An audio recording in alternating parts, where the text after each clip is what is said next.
It's not every day we get a legend on the show, but today we got two. We got Jimmy Stein and Bobby Humphrey.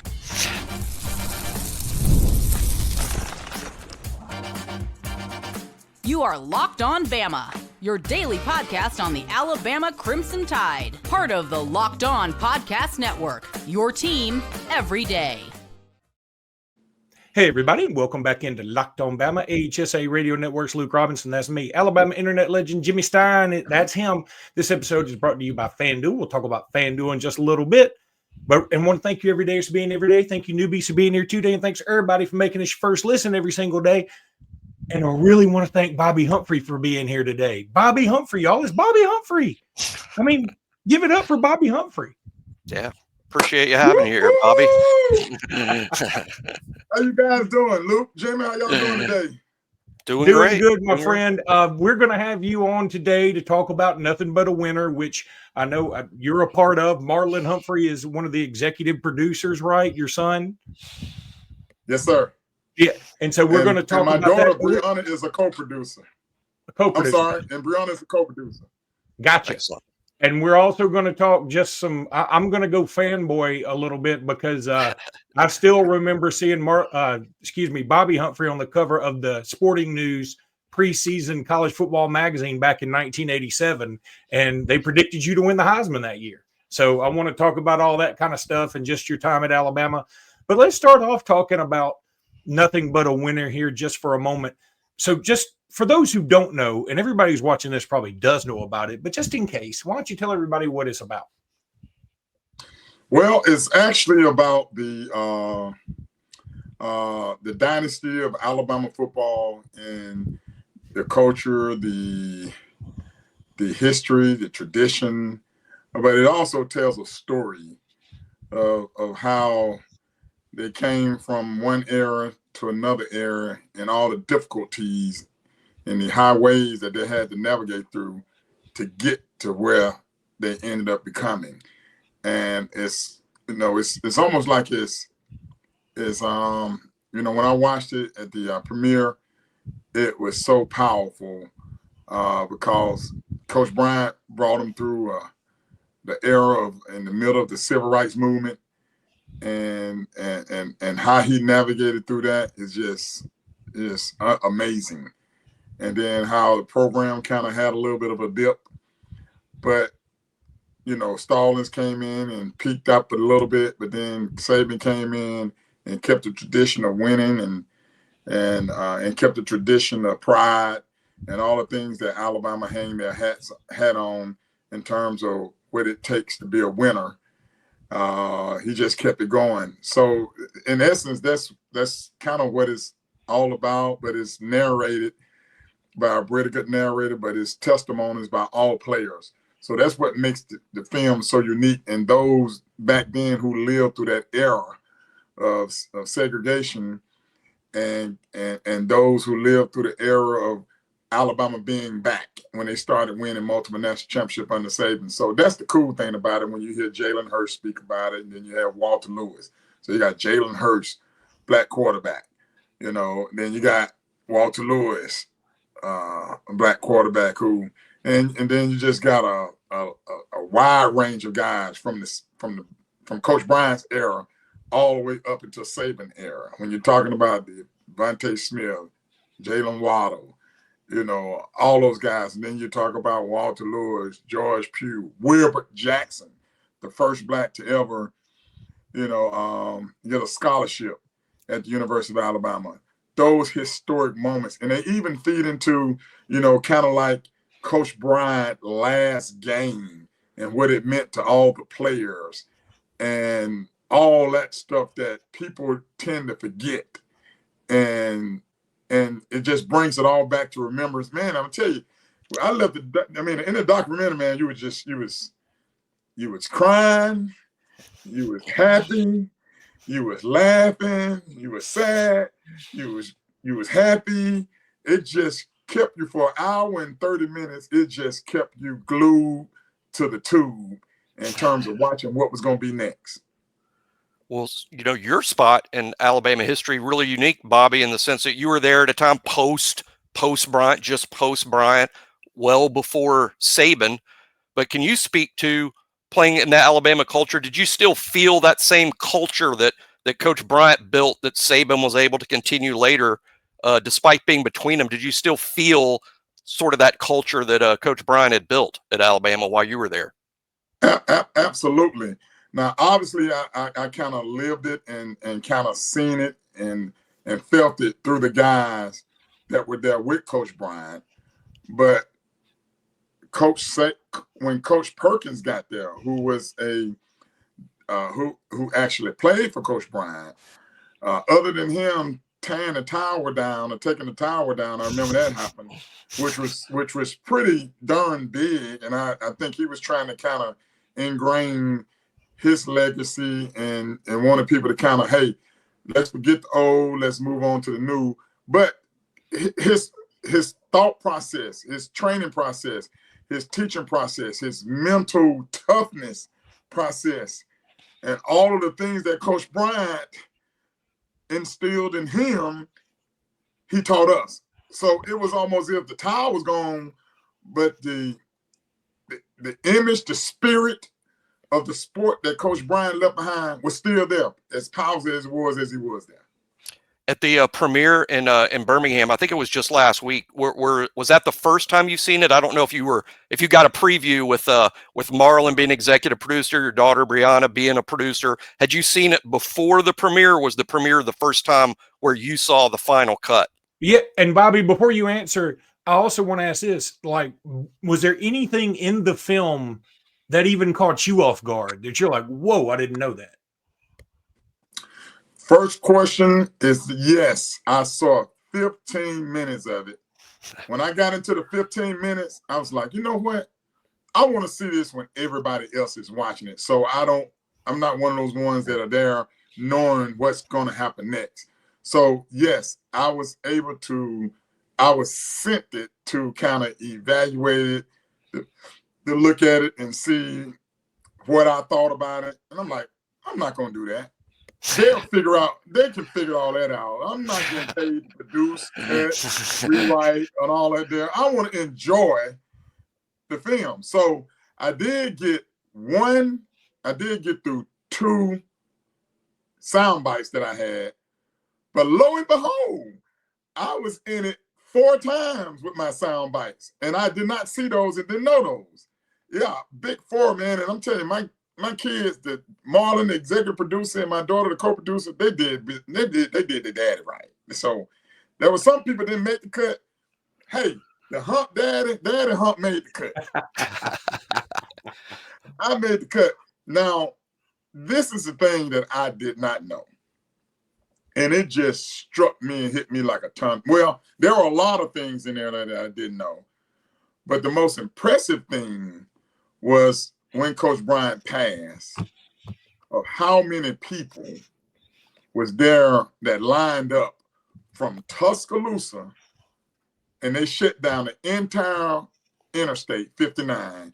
And there was a procession of cars and fans that were out on the interstate that had lined up for him when they brought him all the way from Tuscaloosa to Birmingham. And I was like, wow. And the other thing I didn't know, too, that was pretty cool was that phone that was in his room was that phone that had a direct line to the president. I'm like, whoa. Wow. And I'm like, wow. Get out of here. I mean, you mean to tell me he had it like that? Yeah. The man touched people all over the United States and probably farther than that. And that was the most impressive thing back in that day and age. You know, I can understand Coach Saban touching a lot of people because you're in the era of social media and you can click a button and somebody can watch you in Japan. Yeah, but right. Back then, you didn't have access to that type of things. But still, Coach Bryant was known all over the world with a little bit of media and technology that we had. Yeah, that is pretty amazing, and it does make you wonder. I mean, because Nick Saban, he had sort of the same kind of effect. I mean, maybe not, certainly not quite as long, and it's a little bit different. He didn't have to go through a lot of the same challenges, societal challenges. He had some, but it makes you wonder what it's going to be like at that time. I don't even want to think about Nick Saban passing, though. And instead, I'm going to tell everybody about FanDuel. Good. It's maybe the worst segue I've ever had. Another good segue. That's your thousandth one in a row. Listen, summer sports are in full swing, and whether you're all about baseball under the lights or golf on the green or high-stakes soccer action, FanDuel is the best way to make every game even more exciting. You're already following the action. Why not make it a little more thrilling with FanDuel? You can get in on the game while your friends are getting sunburned at the beach like a bunch of suckers. I've been using FanDuel to track my favorite matchups, and the app keeps it fresh with new daily promotions and a fun way to bet. If you're new to FanDuel, new customers can bet just $5 and get 150 smacks in bonus bets if your first bet wins. Open the FanDuel app today or visit FanDuel.com to get started because FanDuel's awesome. Trust me and Jimmy on that one. And Bobby. You just became an unofficial endorser of FanDuel. That's okay. Bobby, so tell me, first of all, I'm so grateful that Marlon has found something to do with his life, and he's found something that's going to make a little money with this. I was worried about him. And now this movie comes around, and I think he's going to finally make something of himself. Well, I hope you're right in making some money. It costs quite a bit of penny to put this together and to produce it and to travel all around the country and to do the interviews that he did. But hopefully it'll do well at the boxes. And I don't know, maybe somebody will pick it up and it'll scream. I don't know. I guarantee you this here: if you watch it, you will be changed. I can guarantee you that. If you watch it, you will be changed.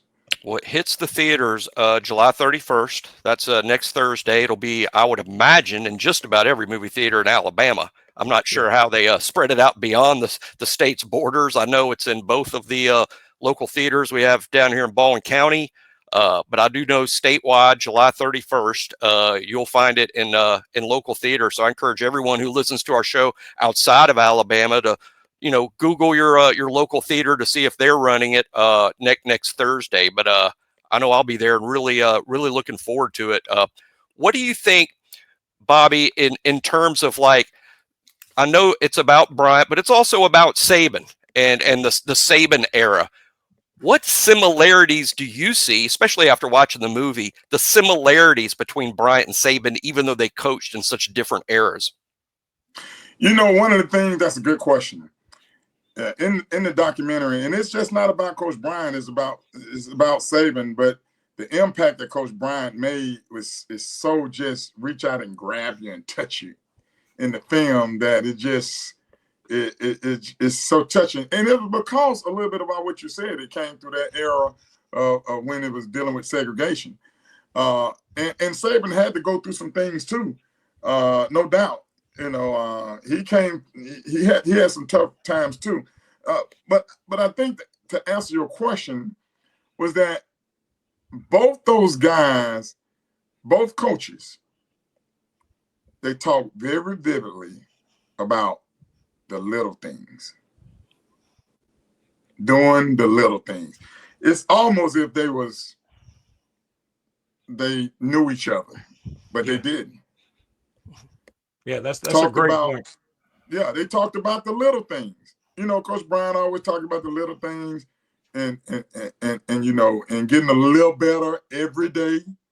Saban talks about being where your feet are, the little things, doing the right things every day. They were builder of men and using a process to do it. Well, Bobby, it's something struck me when you said that, because you were talking about Ray Perkins earlier. And I know, look, I was just a kid when Ray Perkins was there. But I remember his coming. First of all, funny story. I remember my father saying, "Hey, do you know who's going to take over for Bear Bryant?" I was a big Alabama fan, but I was a young kid. And I said, "No." And he said, it's going to be Ray Perkins, do you know who that is? And I said, yeah, isn't he the host of Mutual of Omaha's Wild Kingdom? No, that was Marlon Perkins. And Dad was like, you got a long way to go, son. But regardless, that really happened. Been quite the career change. That would have been quite the career change. But he was around elephants all the time. But anyway, Ray Perkins, you mentioned earlier, like he had a lot of Bear Bryant-like qualities. And I can see that because he is rather meticulous. He was always buttoned up. He was always had a tie on the sidelines. He always looked good. You could tell he worked out into his old age. He was well put together. But what it does, it illustrates that as talented as Ray Perkins was, as knowledgeable as he coached 2 different NFL franchises. So people thought he was a very smart man. All those things, it's difficult to convey the message, what Bear Bryant and what Nick Saban were able to sell to people so easily. I mean, it's almost like it just came to them so naturally to communicate what they wanted on the football field, right? Oh, that's correct. You're absolutely correct. You know, Coach, and to go back to Coach Perkins, because I was there, he recruited me. Coach Perkins, Coach Bryant, and both Coach Saban were both disciplinarians, and they were structured, and they had a mystique about them when they walked in the room. You know, I can remember sitting in the chair now as a freshman at Alabama when I came in, and just for every big team meeting, you can hear everybody talking and talking and talking, and when that side door opened, it goes silent. And if it's not Coach Perkins, you can hear the noise, crowd go back, talking. When that side door open, it goes silent. And all of a sudden, they go back to talking, and then when the door open again, and it's Ray Perkins, it goes silent and it stays silent. Nobody says nothing. It's almost like he command the room. Yeah, that's exactly the way Coach Bryant was. He command the room, and it was just out of respect and out of him being just to have that mystique, that stigma about him. And it's the same way with Coach Saban. Those 3 guys, and I would imagine, I didn't play for Gene Stallings, but I would imagine Gene Stallings carried that, because those were kind of Coach Saban's, those was kind of Coach Bryant's disciples. They played up under him. And I don't know anything about the other coaches, could have been the same way, but I can speak definitely about them because Marlon told me about one, and then Jeremiah spoke about the other. And I've experienced Coach Perkins, walking into the room. Well, you played with guys in your freshman year at Alabama, 85. You had guys on the team, 5th-year seniors, who were recruited by Bryant that were teammates of yours, the seniors and 5th-year seniors. And then you'd later have a son playing for Nick Saban. So you're one of the guys that's just well situated to speak authoritatively about both Bryant and Saban. There's not many of those guys. No, there's not. And, it's kind of pretty cool to have a son to go there and wear your jersey number, make his mark there, his own mark. That was one of the things I was very concerned about. So thank God he chose the other side of the ball rather than playing a running back, and people had to go through the process of comparing him to his dad. There was no comparison to his dad because his dad never caught an interception or a pick 6 at Alabama. You could have. Yeah, I probably could have. But, I also could have got beat deep for a touchdown in the Alabama Auburn. I think I would much rather run an 80-yard touchdown against Auburn. Yeah, that DB position can be lonely sometimes.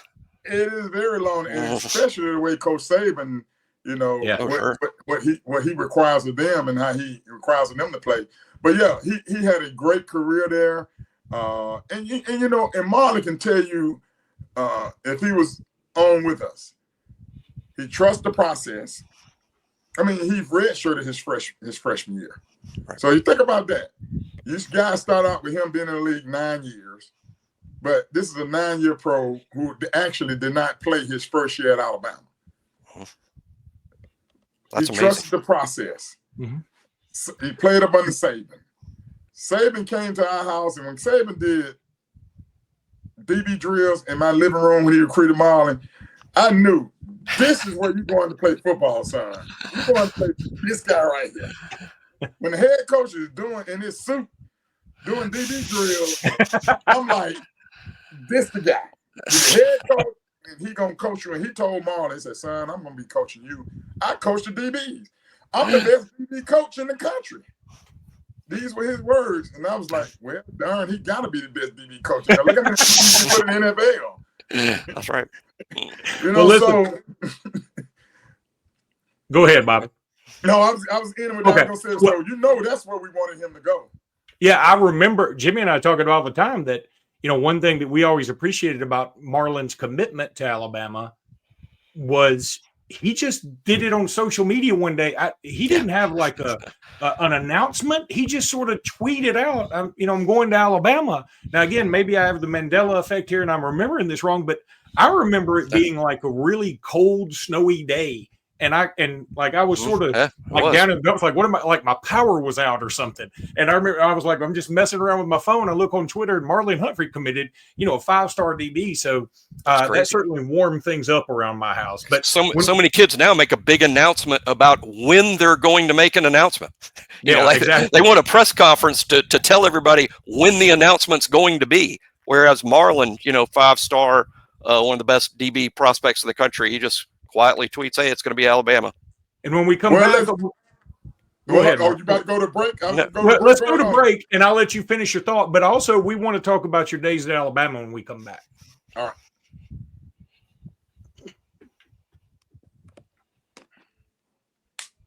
All right. So go ahead and finish your thought about Okay, this is what I was going to piggyback on what you guys saying about Marlon's announcement. So, matter of fact, I didn't even know Marlon was going to do that. So y'all was just as surprised as I was. But I do remember this here. We were talking about how he was going to make his announcement, and we were going to do it at the state indoor track meet. And I was going to get a room, and I said, Marlon, you can make your announcement there if you want to. So I was going to set it all up. And so I had a conversation with, at that time, it was Coach Savarese, who was the Alabama High School Athletic Association. I told him, I said, Marlon's thinking about making this announcement, and I just wanted to let you know, but we're probably going to do it here at the track meet. And I knew some of the people who ran the crossplex, they was going to get a room for me and everything. I talked to them about it. So about a week or so later, Marlon came to me out of nowhere. Marlon's one of those kids, he'll say something, you never know why he's saying it, but he has a reason. He don't never give you the details of it. He said, Dad, let me ask you a question. Do you actually have to make an announcement that you are committing and going somewhere? I said, no, you don't have to make no announcement. I mean, you can just call the coach, tell the coach you're coming. And, you don't have to make no announcement. You ain't got to do that. We ain't got to have no party or no get together, anything like that. Lo and behold, I get a call when y'all got the call, when you prompted on your phone, Marlon Humphrey commits to Alabama. And I was like, oh, okay. I guess he really didn't want to have no announcement. The other guy that did something similar is Arch Manning, also tweeted the same way. So Marlon and Arch have that common. Arch did the same thing, Arch Manning, when he committed to Texas just 3 years ago. Yeah. That's pretty good company. I muted myself, Bobby, because I mute myself on the show practically constantly. I even do it when I have some of my childhood fan favorites on the show with me because I'm an idiot. But, I'm sorry about that. No, it's me. I'm muted. I did it. But I did want to ask you this. I had this thought. This is my cross to bear, Bobby. This is my cross to bear. My muted podcast partner. So Bobby, one thing that dawned on me, to get ready for this, I just watched some old highlights of yours, and I had forgotten, you were so explosive. And the other thing, you did it with what looked to be like a small Cadillac on your shoulders. The shoulder pads back then were humongous. Oh my gosh. I was like, if he could have had just a little smaller shoulder pads, he would have run a 4.1. But that run against Penn State was incredible. And that's got to be a big deal for you. The run against run against Washington in the Sun Bowl where you spin out of a couple of tackles. That was awesome. But, you know, one thing that dawned on me, I was like, boy, and no offense to the David Smiths or the Mike Shulas or anybody else that quarterbacked back then when you were playing. But, man, how every now and again do you think, man, I wish I had a Tua Tagovailoa or a Bryce Young or a Mac Jones or somebody like that in front of me that could take some of the pressure off, because they knew, like in these highlights, you can see the defensive line. They're like, Bobby's getting it. They're not giving it to anybody else. But I mean, if you could have had more of and I know it wasn't a style back then. You know, Shula was a pretty good quarterback, and we had Al Bell and we had some dudes and Howard Cross and people like that. But he didn't. We didn't throw it as much as you see now, obviously. But if we had thrown it a little bit more, opened it up, I mean, there's no telling what you had 1,471 yards, and you really had not a great passing game to deal with. Look, let me just tell you this here. Even if we had a Tua Tagovailoa or a Jalen Hurts or any 5-star quarterback back there, the offense that we ran, they were not throwing that football. Good point. He was a run the football guy. Yeah. I mean, he was going to run talk. I mean, do you remember the 86 Tennessee game? Oh, yeah. We threw the ball like 3 times in that game, maybe 2 times in that game. Well, you won 56-28. You did pretty good. Yeah. But so what game do you remember the most in a good way, and what game do you remember the most in a bad way? I mean, like, from my point of view, I mean, I think the Penn State game might stick out to you the most, but I don't know. That 85 Iron Bowl was pretty awesome. But then the Penn State game at 86 in Tuscaloosa, and we're up 3-0 after one quarter, and we lose 23-3. That was one of the greatest Alabama teams, and they played the toughest schedule I've ever seen. The schedule. They played Notre Dame, Penn State, and Ohio State. Yeah, in addition to SEC teams, Notre Dame, Penn State, and Ohio State on the same schedule and an SEC schedule. That's crazy. Ridiculous. Ohio State, Penn State, Notre Dame, and don't forget the kicker at the end of that wasn't on the schedule, but it was a bowl game. We played Washington. That's right. Washington was a really, really good football team, and we beat them over there in the Sun Bowl. Sun Bowl, right? The Sun Bowl, yeah. That was a really good football team. And we had to overcome some adversity that season too, with a couple of our teammates passing before the season started. You know, George Scruggs was in a car accident. He passed, and then Willie Riles passed. That's right. On the field, and we went to his funeral actually after I think the Ohio State game. That's right. Yeah, so it was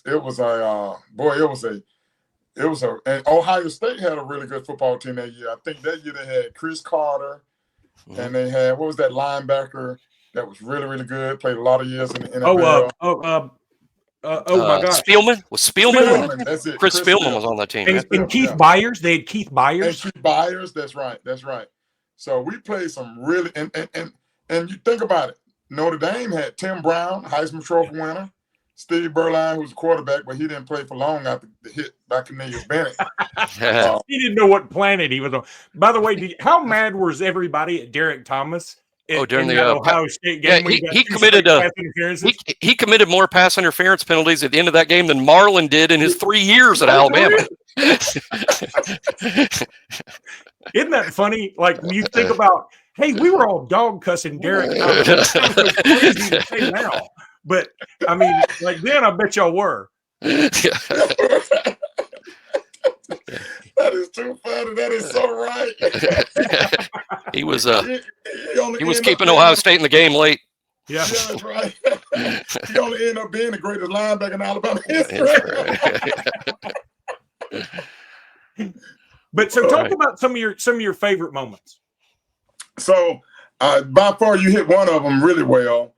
The Penn State game, we lost to them 2 years in a row. We lost to them, obviously there my freshman year. And then we lost to them in 86. We lost them 85 and 86. And they went on to win the national championship. Mm-hmm. So it was pretty cool that we beat them on national TV with Brent Musburger calling the game. on that 87 during 1987 up there. That was a pretty special win right there. Nobody projected us to win the game. Nobody was thinking we had a chance to win the game. And we went up there and we played really, really well. Probably the most disappointing game was probably that 86 game, I think, because, we were undefeated going that game. We were 7-0. We had just come off a big win against Tennessee. Was it Tennessee, Notre Dame, or Notre Dame, Tennessee? Ooh, I'll look it up. Yeah. I'll look it up. I don't know which one came first, but, we were undefeated 7-0, and I want to say, well, we were ranked number 1 or we were ranked number 2? I think we may have been ranked number 2. Okay. I do think it was 2. And it was Tennessee. It went Notre Dame, then Memphis State. They were still Memphis State back then. And then at Tennessee. And that Tennessee game, I remember thinking, hey, we just got to find a place on a shelf for another trophy because we're too good. And then, man, Penn State came in there and they just put it on us in Tuscaloosa. It was weird. Those games were in Birmingham. Yeah, so that was one of the most devastating ones. I've never really kind of tear up after a game, after a loss, but that one there hurt really, really bad. It really hurt. It was. They had now they were pretty darn good themselves. Now they had DJ Dozier and Shane Conlon, and they had a ton of guys that played in the National Football League. But we had Derek Thomas, Cornelius Bennett. Oh my God! Kermit Kendrick, Kermit. Oh my God! Mike Shula, you, Al Bell, Greg Rich. We had we had some studs on that team, and we ended up losing to LSU and Auburn that same year, which was unbelievable because we should have at least went undefeated in the SEC at that time. So, but after that Penn State game, it kind of went downhill just a little bit, and we picked it up towards the end of the year and had a really successful bowl game with the Sun Bowl. But yeah, you're right. I would say that game, the Penn State game, both 86, 87, would be those two games that fit into that category you just mentioned, Luke. Jimmy? Yeah. Well, with the movie next week, July 31st in theaters, I'm not going to give anything away. I hear there's an emotional scene with Sylvester Croom talking about Coach Bryant that's moving. I just can't wait to see it. I'm even more excited after talking with you about it. So July 31st, next Thursday in theaters all over Alabama. And if you're not in Alabama, just Google your local theater and you call the manager and insist that they play it. I like that, Jimmy. There you go. Hey, Bobby, if Marlon runs out of a place to put all of his money from this latest contract, let us know. We want to help him out with that. I'm glad to do that. Hey, buddy, thanks so much for being with us. This was an absolute pleasure. I don't know.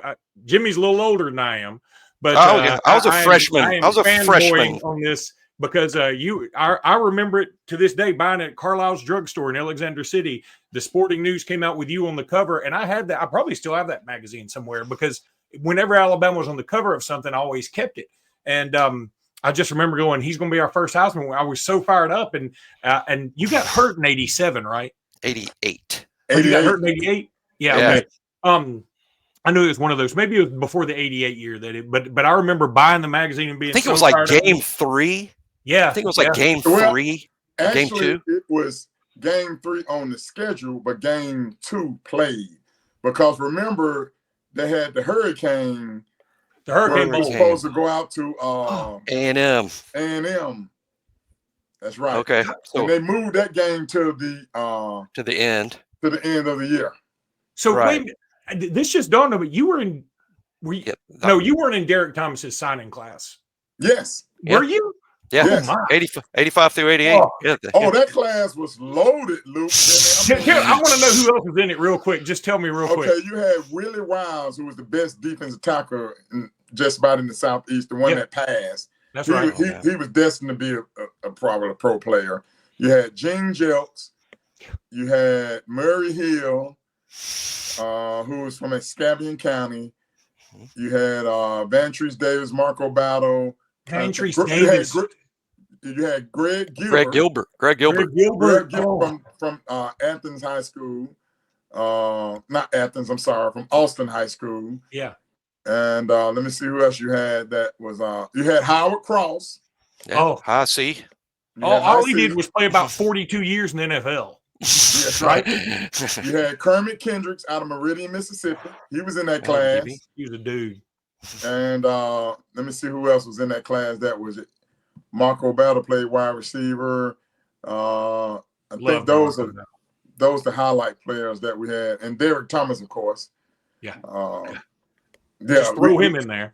Yeah, we had some players in that class. It was you had all of the top backs from the state of Alabama that signed, and you had Wayne Shaw, which was one of the top backs out of Tullahoma, Tennessee. Yeah, I remember. He was the top back coming out of Tennessee to Alabama. You know what I love about you say Murray Hill, and every time somebody says Murray Hill, I think about one game, the '88 Tennessee game.